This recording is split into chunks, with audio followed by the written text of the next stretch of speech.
미국의 고용시장이 탄탄한 흐름을 이어가고 있습니다. 연방노동부는 지난달 비농업 부문에서 22만 8천 개 새로운 일자리가 생겼다고 발표했습니다. 금융시장 전망치 19만 5천 개를 웃도는 수준입니다.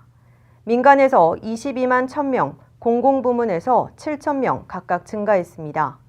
특히 올해 중순 허리케인으로 타격을 받았던 건설과 제조, 건강관리 부문에서 신규 고용이 크게 늘었습니다.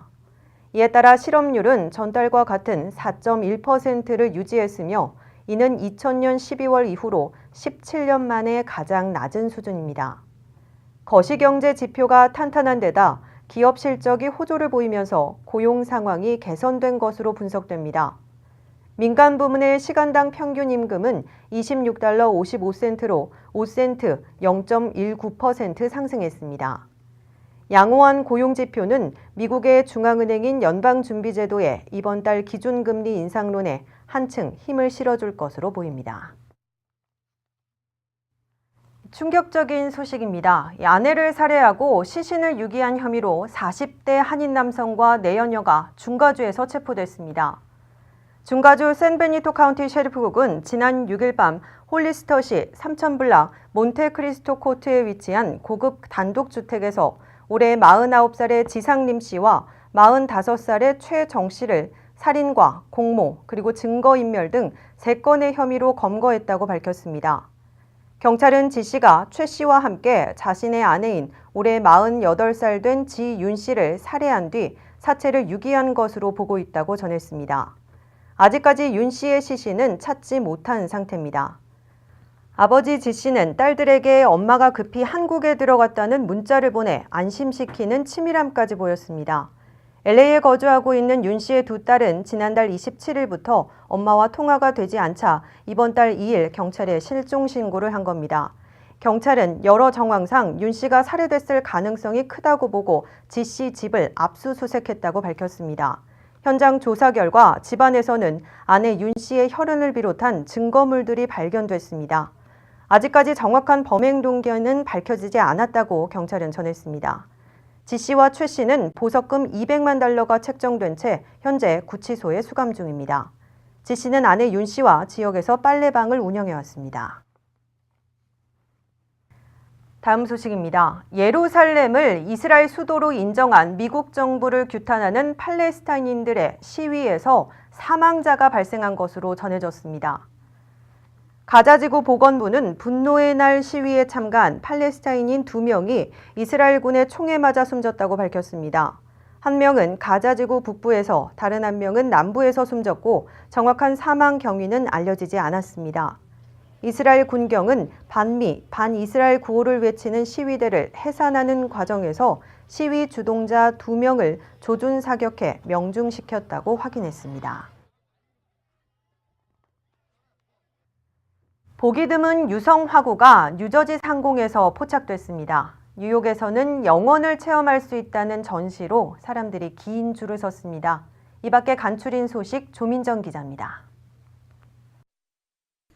한 도로 위를 달리는 차 안에서 밤하늘을 가로지르는 불빛이 떨어집니다.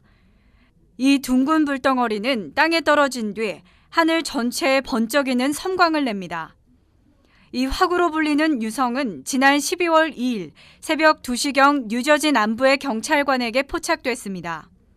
미국 기상협회 AMS는 운석 관측을 확인한 뒤 미국 북동부 지역 수십 개 주에서 수십억 건의 화구 덩어리를 보고했다고 전했습니다.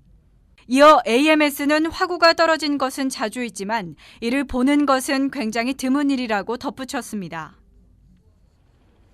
뉴욕에서 열린 일본 작가 야요이 쿠사마의 전시회를 보기 위해 많은 관람객들이 줄을 섰습니다. 베스트셀러 아티스트로 불리는 올해 88세의 쿠사마의 전시장에는 젊은이들로 붐빕니다. 여기저기에서 관람객들은 자유롭게 사진을 찍습니다. 지금 보이는 이곳은 2017년 작품 무한한 거울의 방이라는 공간입니다. 작품을 감상하는 이들의 눈빛은 매우 흥미로워 보입니다. She's really quirky. She's very imaginative and she, like, the color, just, I mean, the idea that she decided to put her work in like a spatial awareness, you know, and it's just kind of have this interactive feel to it. It's amazing. And again, it's just something that's draws people in, just like her style, and it's out there. It's eccentric. Yeah. 영원을 주제로 한 본전시는 뉴욕 첼시의 어퍼 이스트 사이드에서 12월 22일까지 진행됩니다.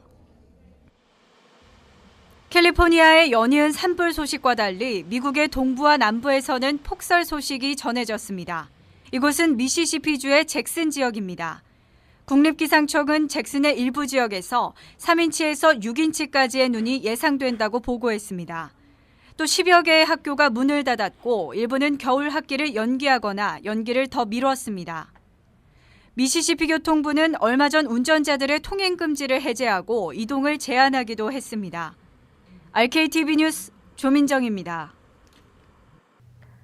차세대 교육 코리안 아메리칸 스피릿 아카데미 프로그램을 실시하고 있는 미주 한인재단은 토요일인 내일 글렌데일 경찰국의 한국계 매튜 프로코시 서전트를 초청해 청소년들과 연말연시 범죄 예방이라는 주제로 강연회를 갖습니다.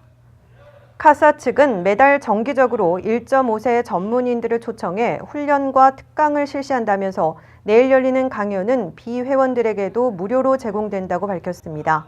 강연은 내일 오후 3시 30분부터 시작됩니다. 잠시 후 이슈 포커스가 이어집니다.